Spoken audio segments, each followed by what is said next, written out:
Two things you got to get right in life to have a good shot at life. Number one, you are who you hang out with. The people that you hang out with are going to have the influence on you.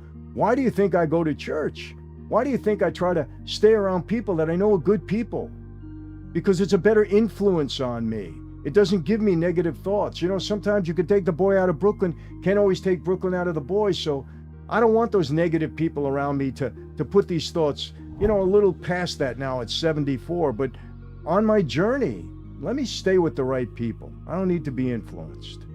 Secondly, the path that you're going to be directed to in life is going to be according to who you are accountable to. Accountability is everything. Everything comes from who you are accountable to. So I'm accountable to God first, because everything good comes from God. Everything. Integrity comes from God. Honesty comes from God. Tolerance comes from God. Forgiveness comes from God. Respect comes from God. It all comes from God. So if you're accountable to somebody, so if you're accountable to Jesus, the greatest man that ever walked the face of the earth, perfect in every way, the only true man's man that ever walked the face of the earth, I'm writing a book about that, then you're accountable to the best, the one and only. And all the good flows from being accountable to Jesus. Sure, you're going to mess up.